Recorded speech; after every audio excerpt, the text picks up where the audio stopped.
Election نئی مردم شماری کے تحت ہی ہوں گے، وزیر اعظم شہباز شریف نے واضح کر دیا۔ 90 دن کے سوال پر بولے وہ الیکشن کمیشن کی ثوابدید ہے، جب نئی مردم شماری ہو گئی ہے تو اس کے تحت ہی انتخابات ہونے چاہیے، کوئی رکاوٹ نظر نہیں آ رہی۔ اب گیند الیکشن کمیشن کے کورٹ میں ہے، 90 دن میں انتخابات کے لیے آئینی تقاضے پورے کر رہے ہیں۔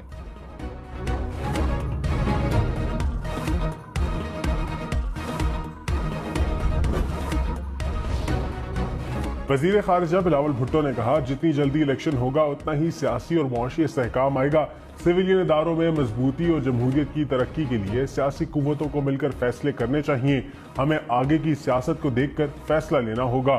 آصف زرداری اور نواز شریف سے کہا کہ مستقبل کے لیے بہتر سیاسی فیصلے کیے جائیں، ایسے فیصلے کریں کہ پتہ چلے میرے اور مریم نواز کے لیے کیا چھوڑ کر جا رہے ہیں۔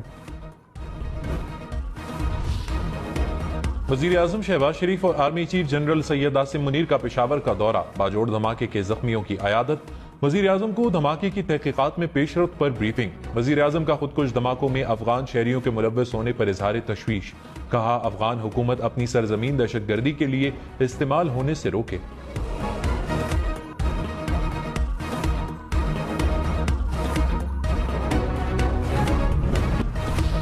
وزیر خارجہ بلاول بھٹو نے کہا وزیر اعظم سے درخواست ہے دہشت گردی کے خلاف جلد ایپیکس کمیٹی کا اجلاس بلایا جائے۔ افغانستان سے مطالبہ کیا ہے کہ دہشت گردی کو روکنا چاہیے، دہشت گردی کو روکنا دونوں ملکوں کے مفاد میں ہے۔ پاکستان دہشت گردی کے مقابلے کے لیے افغانستان کو مدد دینے کے لیے تیار ہے۔ پاکستان کسی بلاک کا حصہ نہیں بنے گا، چاہتے ہیں ملک میں امن اور قانون کی بالادستی قائم ہو۔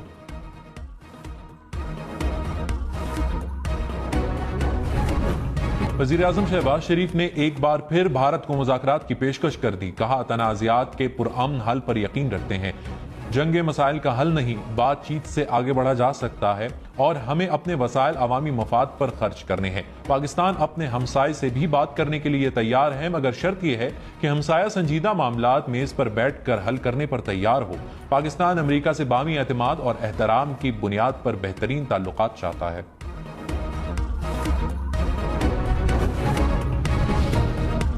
وزیر اعظم شہباز شریف آج کراچی جائیں گے۔ وزیر اعظم کراچی شپ یارڈ پر پاکستان نیوی کی تقریب میں شریک ہوں گے۔ وزیر اعظم شہباز شریف تقریب کے مہمان خصوصی ہوں گے۔ ترکی کے نائب صدر ایک روزہ دورے پر پاکستان پہنچ گئے۔ وزیر اعلیٰ سندھ سید مراد علی شاہ نے کراچی پہنچنے پر معزز مہمان کا استقبال کیا۔ ترکی کے deputy minister of national defence جمال سمی بھی نائب صدر کے ہمراہ ہیں۔ ترکی کے نائب صدر کراچی شپ یارڈ میں PNS طارق کی افتتاحی تقریب میں شرکت کریں گے۔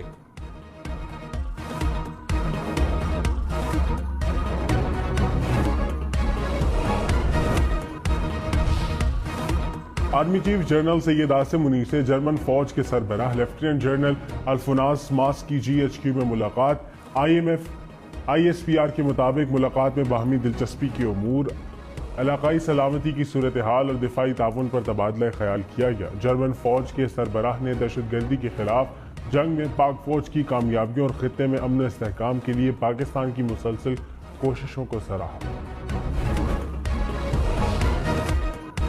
وزیر اعظم شہباز شریف نے کہا باتیں بہت ہو گئیں، اب عمل سے ترقی کے اہداف حاصل کرنے ہیں۔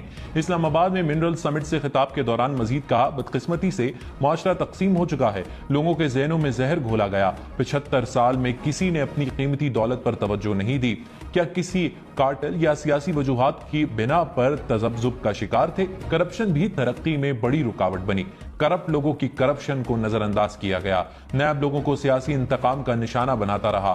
ماضی کی غلطیوں سے سبق سیکھ کر آگے بڑھنا ہوگا۔ Army chief general Syed Asim Munir نے کہا پاکستانی سرزمین بہت سے معدنیات سے مزین ہے، بیرونی سرمایہ کار پاکستان میں چھپے خزانوں کی دریافت میں کردار ادا کریں۔ ہم سرمایہ کار دوست نظام کو یقینی بنائیں گے جس میں آسان شرائط اور غیر ضروری التوا سے بچا سکے۔ مل کر معیشت میں کردار ادا کرنا ہماری معاشرتی ذمہ داری ہے، ہمیں کبھی امید کا دامن نہیں چھوڑنا چاہیے۔ امن اور خوشحالی کے راستے پر گامزن رہنا ہی استقامت ہے، ہمارا یہ مشترکہ عزم رہا تو آسمان کی بلندیوں، حد اور وسعتیں ہماری منتظر ہیں۔ معدنیاتی منصوبے عوام کی ترقی کا زینہ ہے۔ سابق امریکی صدر ڈونلڈ ٹرمپ پر فرد جرم عائد۔ ٹرمپ پر کیپٹل ہل حملہ کیس میں فرد جرم عائد کی گئی۔ ڈونلڈ ٹرمپ پر سرکار میں مداخلت کا الزام عائد تھا۔ سول جج کی اہلیہ کے مبینہ تشدد سے زخمی ملازمہ کی طبیعت میں بہتری، ڈاکٹرز کے مطابق بچی کی آکسیجن بحال ہو گئی، ہلکی پھلکی خوراک کھانا شروع کر دی، بچی کی حالت کو مکمل تسلی بخش نہیں کہا جا سکتا۔ ملزمہ کی عبوری ضمانت 7 اگست تک منظور، عدالت کا ملزمہ کو شامل تفتیش ہونے کا حکم، نگران وزیر اعلیٰ پنجاب محسن نقوی کا وزیر اعظم سے رابطہ، بچی کی صحت اور علاج سے آگاہ کیا، وزیر اعظم کی متاثرہ خاندان کی ہر ممکن مدد اور انصاف کی فراہمی کی یقین دہانی۔ فوجی عدالتوں میں سویلینز کے ٹرائل کے خلاف کیس میں فل کورٹ بنے گا یا نہیں، سپریم کورٹ محفوظ فیصلہ آج سنائے گی۔ اٹارنی جنرل نے فوجی تحویل میں 102 افراد کی فہرست پیش کر دی۔ چیف جسٹس سمرتا بندیال نے کہا کوئی آزاد ادارہ ہونا چاہیے جو جائزہ لے کہ گرفتاریاں ٹھوس وجوہات پر کی گئی یا نہیں۔ جسٹس مظاہر علی اکبر نقوی نے کہا 102 افراد کے علاوہ باقیوں کو کیوں چھوڑ دیا گیا، پک اینڈ چوز کی اجازت قانون میں نہیں۔ جسٹس عائشہ اے ملک نے کہا سویلینز کو کمانڈنگ آفیسر کے حوالے کرنے سے پہلے مجسٹریٹ سے اجازت لی گئی یا نہیں۔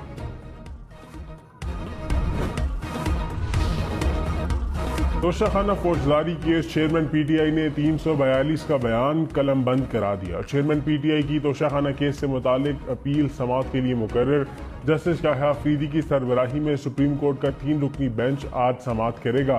چیئرمین پی ٹی آئی نے اسلام آباد ہائی کورٹ کا فیصلہ چیلنج کر رکھا ہے، سائفر انکوائری کالعدم قرار دینے کی درخواست سے اعتراضات دور۔ چیف جسٹس عامر فاروق کی رجسٹرار آفس کو درخواست سماعت کے لیے مقرر کرنے کی ہدایت۔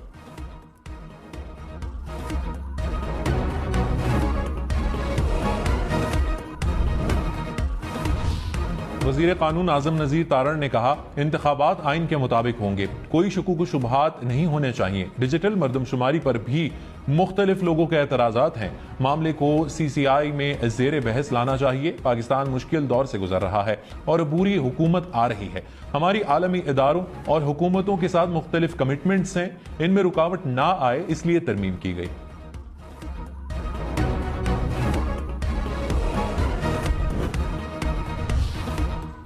سینئر قانوندان اعتزاز احسن نے کہا الیکشن پرانی مردم شماری کے تحت ہی ہوں گے، نئی مردم شماری کے تحت انتخابات کے لیے آئین میں ترمیم کرنا پڑے گی۔ آئینی ترمیم کے لیے قومی اسمبلی میں حکومت کے پاس 228 ارکان کی مطلوبہ تعداد پوری نہیں، پروگرام ہم دیکھیں گے۔ میں مزید کہا نئی مردم شماری کے نتائج کے مطابق صوبوں میں نشستیں تقسیم ہوں گی جو آئینی ترمیم کے بغیر ممکن نہیں۔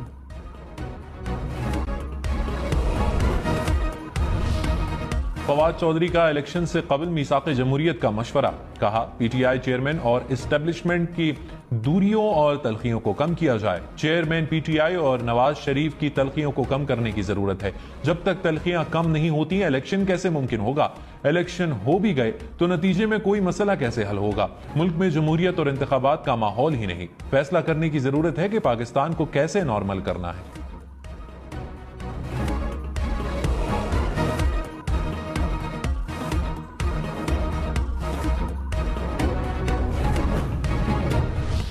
ملکی مفاد میں سامنے رکھتے ہوئے جو اس وقت یہی ضروری ہے کہ جو منیمم جو کیلکولیٹ ہوئی ہے رات انکریز وہ پاس کی جائے۔ ہم آئی ایم ایف کے پروگرام میں ہیں، سب کو پتہ ہے اسٹینڈ بائی ایگریمنٹ ہے، انٹرنیشنل کمٹمنٹس ہیں آئی ایم ایف کے ساتھ پیٹرولیم ڈیولپمنٹ لیوی کے حوالے سے۔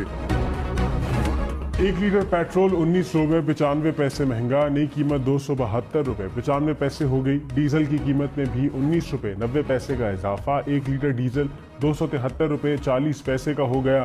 اسحاق ڈار نے کہا ملکی مفاد سامنے رکھتے ہوئے اضافہ کیا، ماضی میں حکومت نے آئی ایم ایف سے معاہدہ پورا نہیں کیا، ہماری آئی ایم ایف سے کمٹمنٹ ہے۔